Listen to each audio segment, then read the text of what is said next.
어제는 참 매서운 바람과 함께 눈발이 날렸죠. 눈이 많이 온 것은 아닙니다만 갑자기 추워져서 좀 당황스러웠습니다. 좀 그러니까 이 손이 얼어붙는 것 같았고 또 볼이 얼마나 애이는지 간만에 느끼는 참 혹독한 느낌이었습니다. 여러분, 겨울의 추위, 그게 당연히 추워야 정상이겠죠. 여러분, 왜 이렇게 춥나 불평하지 마시고 좀 추워야 농부나 또 겨울 장사하시는 분들에게 좋은 일이 될 것입니다. 하나님이 춥게 하시면 다 이유가 있고 또 하나님이 따뜻하게 하시면 하나님의 선한 뜻이 있을 줄 압니다. 그러니 이 추위를 불평할 것이 아니라 잘 이기도록 은총을 구하는 이 아침 되시면 좋겠습니다. 인도의 시인 타고르는 오시는 주님에 대해 이렇게 노래합니다. 당신은 그의 조용한 발자국 소리를 못 들었습니까? 그는 오십니다. 오십니다. 늘 오십니다. 순간마다 해마다 날마다 밤마다 그는 오십니다. 오십니다. 늘 오십니다. 여러분, 참 감동적인 식구가 아닐 수 없습니다. 여러분의 귀에는 주님이 오시는 소리가 들리십니까? 주님은 우리의 기쁜 일 가운데도 오시고요. 힘들고 슬픈 우리 마음에도 찾아오십니다. 주님의 오심을 축하하는 자리에도 오시고 소외되고 그늘진 곳에서 뭔가 도움을 기다리는 그런 사람들 중에도 주님은 다가오십니다. 주님은 그렇게 우리에게 다가오고 계신다 믿습니다. 오시는 주님을 맞이하기 위해서 우리에게 필요한 것이 있습니다. 여러분, 이 대림절 기간에 우리에게 가장 필요한 것이 무엇이겠습니까? 우리 마음을 여는 거죠. 오시는 주님을 사모하고 기대하면서 우리 마음을 열고 주님을 영접하는 일입니다. 오늘 장로님 기도할 때도 마라나타, 주여 오시옵소서 이렇게 기도를 하셨는데 여러분, 주님의 오심을 진정으로 기다리고 주님을 영접하는 이 대림절 성탄절 기간 되실 수 있기를 축복합니다. 자, 오시는 주님을 기다리는 대림절 기간에 자주 언급되는 사람이 있죠. 빠짐없이 언급되는 인물이 있습니다. 세례 요한입니다.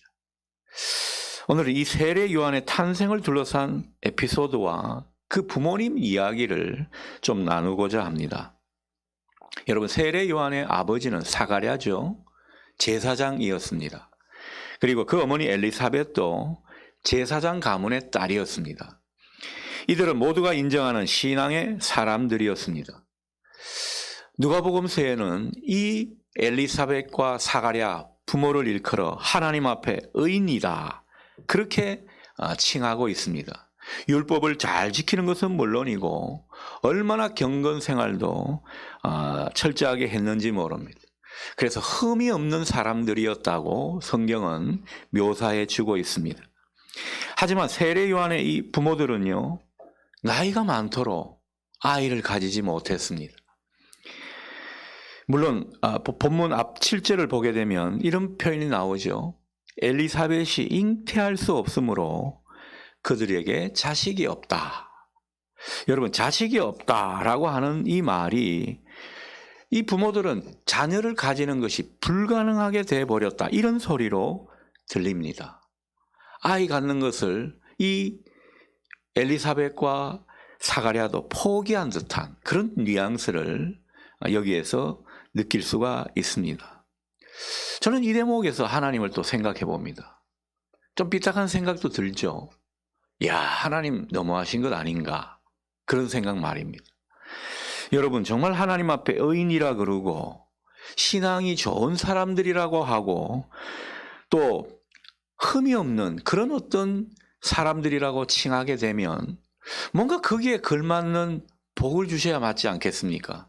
뭔가 일이 잘 풀리고 또 인생도 잘 나가는 그런 모습, 인생에 큰 어려움 없이 형통하게 살아가는 그런 모습이면 좋겠는데 오늘 본문을 보니까 그렇지를 못합니다.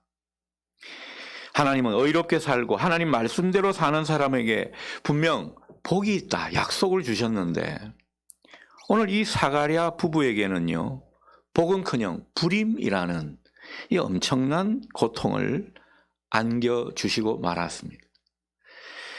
여러분, 우리도 이런 모습이 때로는 있을 수가 있죠. 뭐 나름 신앙생활 잘하고 예배도 잘 드리고 봉사도 곧잘 하는 그런 모습인데 일이 잘 안 풀립니다. 인생의 큰 짐이 아직 해결이 안 되고 있고 오랜 기도 제목에 하나님이 반응이 없으시고 아직 응답이 없으신 그런 경우가 들어 있을 수 있다라는 겁니다. 그것 때문에 우리 마음이 무겁습니다. 고통스러울 때가 분명히 있는 것 같습니다. 여러분, 이럴 때는 어떻게 합니까? 이럴 땐 우리가 좀 이런 생각을 가지면 좋을 것 같습니다. 모든 건 다 하나님이 하셨다. 하나님이 그렇게 하셨을 때는 뭔가 이유가 있다. 이런 생각 말입니다. 아주 평범하고 간단한 생각이지만은 우리는 이런 생각을 할 필요가 있습니다. 절대로 그러실 리 없는 하나님이 그렇게 하셨다? 거기에는 분명히 하나님의 의도가 있고 하나님의 숨은 뜻이 있다. 이런 생각을 할 수 있어야 한다라는 겁니다. 사실 우리가 이런 생각을 하는 게 얼마나 중요한지 아십니까? 이런 생각만 해도 우리의 그 무거운 현실이 얼마나 가벼워지는지 모릅니다. 우리의 무거움을 한결 덜 수 있다는 말씀입니다. 중요한 것은 우리가 이렇게 생각하게 될 때 하나님을 더 바라보게 될 것입니다. 하나님께 더 마음을 두게 된다라는 거죠. 여러분, 정말 이 하나님을 인정하는 이 단순한 고백이 언제나 어느 상황에서나 우리 마음 가운데 울려 퍼질 수 있기를 바랍니다. 우리가 다시 하나님께 시선을 두고 하나님을 주목하여 바라볼 때 여러분, 그때부터 문제 해결은 시작될 줄 믿습니다. 우리 삶의 질서도 서서히 회복되게 돼 있습니다. 하나님이 그렇게 우리를 인도해 가신다라는 것입니다. 자, 당시 예루살렘 성전에는요, 여러 제사장들이 있었습니다.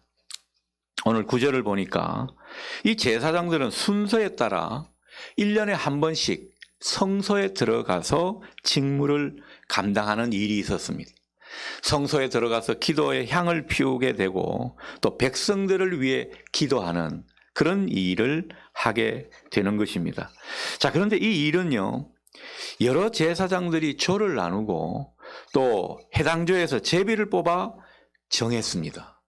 그 뽑혀진 제사장이 성소에 들어가게 되는 거죠. 자, 그런데 이 일에 누가 뽑혔다고요? 사가랴가 뽑혔습니다. 물론 하나님의 성소에 들어가서 직무를 다하는 일, 참 영광스럽고 어떻게 보면 참 좋은 일이 될 수가 있을 겁니다. 하지만 이 일은요, 한편으로 생각해 보면 생명을 건 일입니다. 얼마나 이 일이 엄중한지 모릅니다. 혹시 하나님의 법대로 하지 못하고 실수라도 하게 된다면 그 자리에서 죽어 시체로 나올 수 있는 이런 일이었기 때문이죠. 이렇듯 엄중하고 또 영광된 일이라 그런지 10절을 보게 되면 제사장이 성소에 들어가 있는 동안 모든 백성이 밖에서 뭘 했다고요? 기도했다고. 그렇게 우리에게 전해주고 있습니다. 여러분, 어떤 교회 보면요, 뭐 큰 교회도 그렇고 작은 교회도 그렇고 어떤 교회는 예배 중에 이 권사회에서 조를 돌려가지고요, 각 부 예배마다 중보기도 하는 그런 모습이 있습니다. 제가 예전에 부목사 할 때도 그런 것들을 지휘하고 또 시행하고 그렇게 했었는데 여러분, 얼마나 예배가 중요한지를 다시 한번 생각해 보는 거죠. 그래서 그 예배 가운데, 그 영광스러운 예배 가운데 목회자들은 그 직무를 제대로 수행하고 성도들은 더욱더 은혜를 받는 이런 모습을 위해서 때로는 우리가 이 예배를 위해서 기도를 많이 할 필요가 있습니다. 예배 시간에 뭐 골방에서 기도를 못한다 하더라도 우리가 예배를 위해서 여러분 특별히 주의를 사모하면서 문자가 토요일 오후 5시쯤 가죠. 그러면 주보도 한번 보시면서 여러분 교회를 위해서 또 예배를 위해서 기도해 주실 수 있는 여러분의 모습이 될 수 있기를 축복합니다. 그게 얼마나 은혜로운 예배를 우리에게 불러일으키는지 모른다라는 거죠. 자, 사가랴가 성소에서 분향을 하고 있습니다. 자, 성소에서 분향을 하는데 갑자기 천사가 나타나서 분향단 오른쪽에 서 있습니다. 얼마나 깜짝 놀랐는지 모릅니다. 갑자기 천사가 나타나니 얼마나 놀랬겠습니까? 지금 사가랴는 조심조심 이 가뜩이나 이 조심스러워하는 이 마음을 가지고 성소의 일을 수행하고 있는데 느닷없이 이 천사가 나타나니까 얼마나 놀랬겠습니까? 이때 천사가 사가랴에게 말하죠. 13절입니다. 사가랴여 무서워하지 말라. 너의 간구함이 들린지라. 내 아내 엘리사벳이 내게 아들을 낳아주리니 그 이름을 요한이라 하라. 그렇게 말을 전해줍니다. 여기서 너의 간구함이 들렸다라는 이 천사의 말에 우리가 좀 주목할 필요가 있겠습니다. 여러분, 간구함이 들렸다는 게 무슨 뜻이죠? 기도 응답이 됐다라는 겁니다. 하나님께서 너의 기도를 받으셨다. 너의 기도가 하나님께 상달되었다. 이런 뜻이 되겠습니다.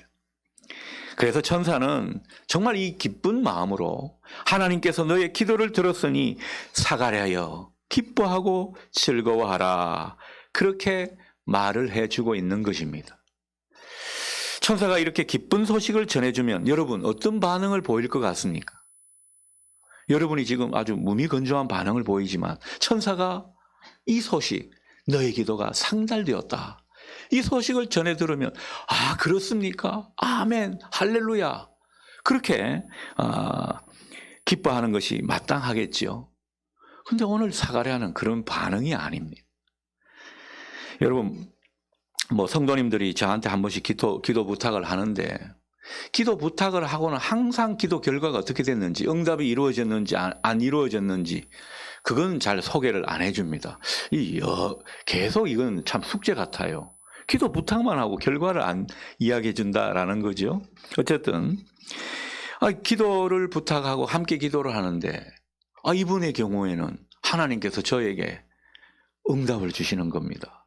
그러면 그 응답을 그 성도님에게 전해줬단 말씀이죠. 그럼 어떤 반응을 보여야 합니까? 목사님 그렇습니까? 하나님께서 내 오랜 기도를 들어주셨네요. 감사합니다. 이렇게 기뻐하는 것이 당연할 텐데 오늘 사가랴는 어떤 모습이냐? 내 나이가 이렇게 많은데 내 나이가 얼만데 이게 가능합니까? 이런 반응을 보이고 있습니다. 이건 다른 말이 아니죠. 내가 좀 믿을 수 있게 표징을 보여주십시오. 이런 뜻으로 한 말이 될 것입니다. 사가랴가 천사에게 왜 이런 불신앙의 반응을 보였을까요? 여러분, 그 이유가 뭐라고 생각하십니까? 여러분, 아마도 사가랴 부부는요, 자식을 달라고 오랫동안 기도했을 겁니다. 그냥 한두 해 기도하지 않았을 겁니다. 그런데 아무리 기도해도 그 기도에는 하나님께서 응답을 하시지 않는 겁니다.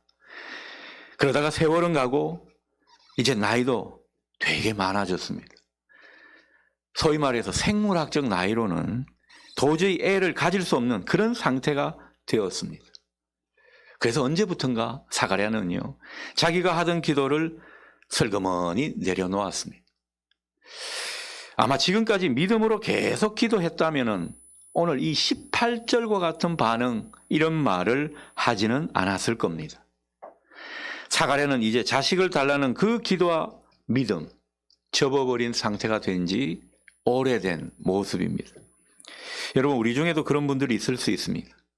기도하다 포기하고 기도하다 그 기도의 열정이 식어버린 분이 분명히 있을 겁니다.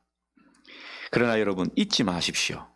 하나님은요, 우리의 기도, 우리가 정말 진지하게 진심으로 간절하게 한 기도는 하나님 나를 긍휼히 여겨달라고 하는 그 진실한 외침에는 항상 외면하지 않습니다. 그 기도를 받으시고 그 기도를 기억하셨다가 가장 알맞을 때 가장 좋은 것으로 우리에게 응답하시는 하나님이시라는 겁니다. 여러분, 이 하나님을 믿을 수 있기를 바랍니다. 그러니 하나님께 기도한 것은 하나도 땅에 떨어지지 않습니다. 내 기도 사탄이 주워갔나? 내 기도 그냥 공중에서 사라져버렸나? 그게 아니라는 거죠. 하나님의 기억 속에 다 있는 것입니다. 하나님이 들으시고 이 기억 속에 저장하시고 마침내 하나님만의 가장 좋은 방법으로 우리에게 응답하시는 거죠. 여러분, 이미 우리의 기도를 응답하고 계시는지도 모르겠습니다. 오늘 이 믿음, 이 확신이 우리 마음 가운데 새롭게 일어날 수 있기를 축복합니다. 안타깝게도 오늘 이 본문의 사가랴는요, 정말 실컷 기도해놓고는 못 믿는 모습입니다. 제사장인데 말이죠. 실컷 기도해놓고 응답의 때가 지연되니까 자기가 생각하는 때가 지나버린 지 한참 됐다고 생각하니까 저는 응답을 기대하지 않습니다. 응답이 와도 전혀 자기에게 감동이 되지 않고 오히려 회의적인 반응입니다. 막상 기도 응답이 이루어졌는데 그 기도 응답에 대해서 내 생각, 내 판단, 내가 생각하는 그 이치의 범주를 벗어나는 그런 모습이니까 천사가 들려준 기도의 응답을 확신하지 못합니다. 여러분, 우리가 얼마든지 이런 모습이 있다라는 겁니다. 우리는 예외일 것 같습니까? 그렇지가 않죠. 여러분, 중요한 것은요, 내가 기도한 대로 내가 원하는 타이밍대로 응답이 안 된다 하더라도 그 응답 내용이 내가 생각하는 범주를 벗어난다 하더라도 하나님은 믿으십시오. 살아계신 하나님의 그 응답의 역사를 믿으십시오. 하나님은 우리에게 신실하게 약속을 주시고 그 약속을 지키시는 하나님이시라는 거죠. 성경의 많은 부분 하나님을 소개할 때 하나님은 신실하시다. 하나님은 약속을 주시고 그 약속을 성취하시는 분이시다. 이것을 우리에게 일깨워주고 있습니다. 여러분, 오늘 이 사가랴의 모습이 우리의 모습이 되지 않기를 바랍니다. 하나님의 말씀을 믿지 않고 하나님의 능력도 신뢰하지 않는 이 모습 말이죠. 이게 우리의 모습이 되지 않기를 바랍니다. 제가 이렇게 강조하는 데는 이유가 있습니다. 여러분, 이 제사장 신분이고 하나님을 알만한 분이고 다른 사람들이 정말 존경하는 그런 신앙의 사람인데 하나님의 그 약속을 믿지 못하고 하나님의 응답을 신뢰하지 못하니까 어떤 반응을 하나님께서 그에게 보이셨습니까? 오늘 20절을 보니까 하나님의 징계가 떨어지는 모습입니다. 아이를 낳을 때까지 벙어리가 되어서 말을 못하게 되는 이런 징계를 사가랴가 받게 된 것입니다. 여러분, 사가랴가 다 하나님 말씀을 믿지 않았기 때문에 이런 징계를 받게 된 것 아닐까요? 여러분, 하나님의 징계를 받아서 이 사가랴는 벙어리 신세로 1년을 지냈습니다. 아기가 태어날 때까지 말이죠. 설사 하나님이 징계를 주시는 것이 단순한 징계가 아니라 하나님이 믿음을 확정하기 위해서 때로는 우리에게 훈련을 시키는 그런 목적도 있을 수 있습니다. 여러분, 훈련이 됐든 뭐가 됐든 징계는 징계입니다. 그걸 일부러 받을 이유가 없죠. 저는 여러분들이 언제나 하나님을 신뢰할 수 있는 이 모습이 되기를 축원합니다. 하나님은요, 우리를 더러 믿음을 살아보십니다. 목사에 걸맞는 믿음, 장로 권사에 걸맞는 믿음, 그리고 오래 신앙한 성도들의 그 수준에 맞는 믿음을 하나님이 달아보신다라는 겁니다. 야, 이제는 좀 믿어야 할 사람들인데, 이제는 고개를 갸우뚱하고 의심하지 않고 나를 신뢰할 사람들인데 아직도 못 믿는구나. 그래서 하나님께서 또 그 믿음의 훈련을 위해서 연단을 일으키시는 그런 모습을 우리는 종종 보게 되는 것입니다. 여러분, 하나님이 달아보실 때 하나님이 진짜 하나님을 믿는지 안 믿는지, 하나님의 살아계심과 역사하심을 신뢰하는지 안 하는지 달아보실 때 언제나 그 하나님 말씀을 믿고 그 능력을 신뢰하며 하나님의 이 달아보심에 능히 승리하시는 저와 여러분 되실 수 있기를 축복합니다. 하나님이 달아보십니다. 자, 이렇게 해서 세례 요한은 태어났습니다. 참 우여곡절 끝에 태어났다고도 볼 수가 있겠습니다. 자, 그런데 보면요, 세례 요한은 예수님과 출생 신분이 좀 달라요. 우리가 알듯이 예수님은 어디에서 태어나셨습니까? 베들레헴 마구간에서 태어났죠. 어디에서? 어디 출신이라고 성경은 이야기합니까? 나사렛. 나사렛 가난한 목수 집안에 태어나셨습니다. 근데 세례 요한은 그렇지가 않죠. 정말 좋은 명망가 집안, 좋은 제사장 가문에서 태어났습니다. 그때 이 제사장은요, 단순히 종교인이 아닙니다. 상당한 권력과 부를 가진 그런 어떤 사람들이라고 볼 수가 있겠습니다. 한 가지 의문이 들죠. 예수님의 전령, 소개자로 부르심을 받은 이 세례 요한은 정말 좋은 가문에서, 좋은 배경 가운데서 태어났는데 왜 메시아이신 예수님은 그 갈릴리 총구석에서 그리고 베들레헴 마구간에서 태어나셨는가라는 겁니다. 세례 요한은 일종의 귀족 집안에서 태어난 것이고 예수님은 평민, 아니 하층민 집안에서 태어난 것이라고 볼 수 있습니다. 왜 하나님께서 이렇게 하셨을까? 우리가 그것을 마지막으로 생각해 보고자 합니다. 이것을 위해서 제가 하나 비유로 한 얘기를, 일화를 들려드리겠습니다. 제가 예전에 전도사로 사역할 때인데요. 그때는 장로님들이 꼭 교역자를 대접한다고 하면서 한 번씩 고급 음식점에서 이 밥을 사준 일이 있었습니다.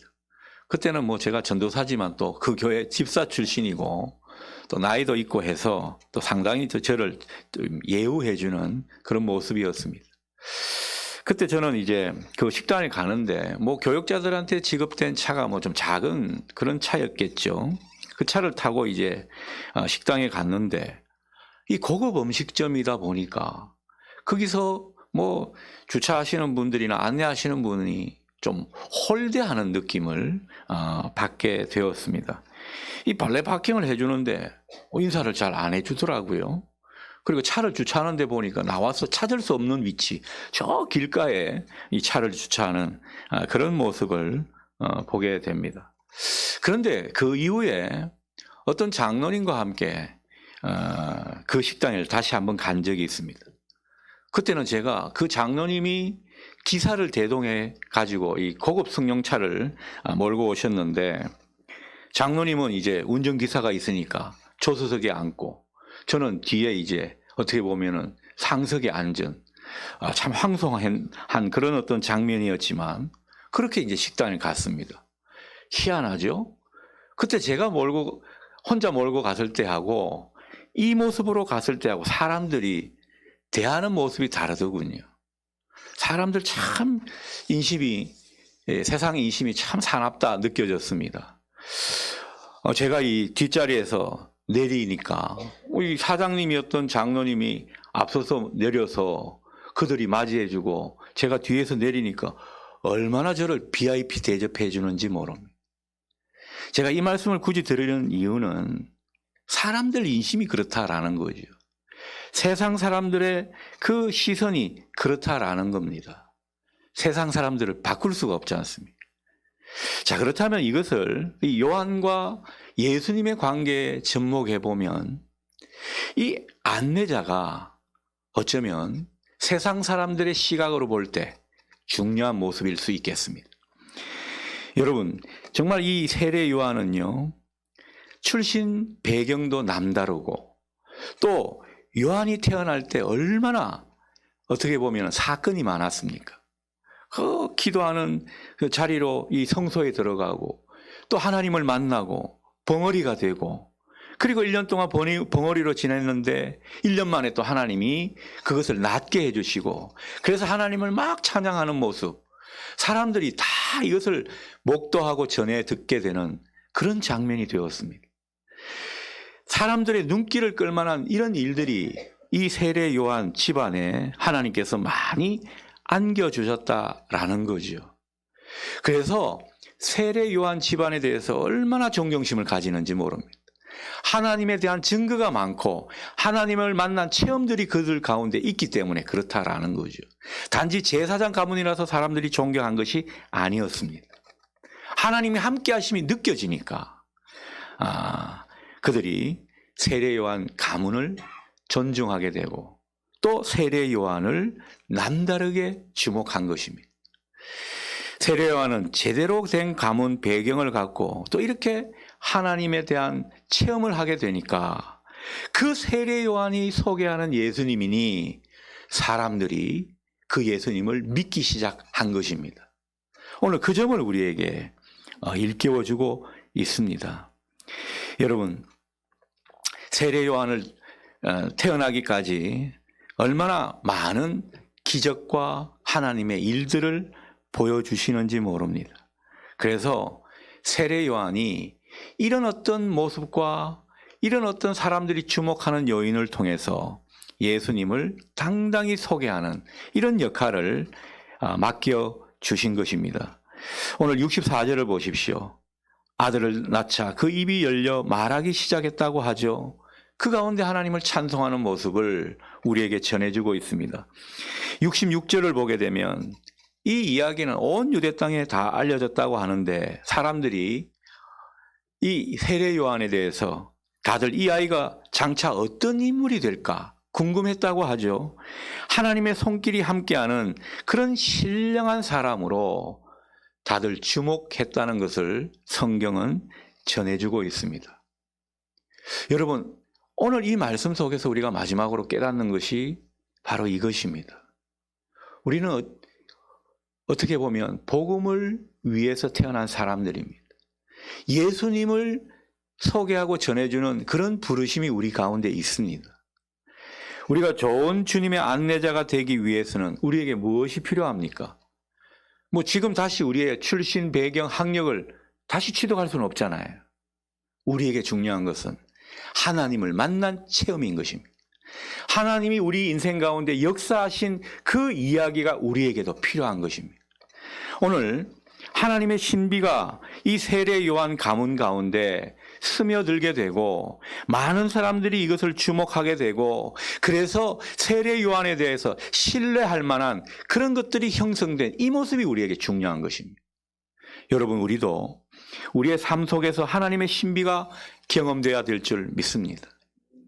하나님의 일을 우리 인생 가운데 드러내 보이고 그래서 사람들이 우리를 주목하고 신뢰할 만한 그 무언가가 우리 가운데도 보일 수 있어야 한다라는 거죠.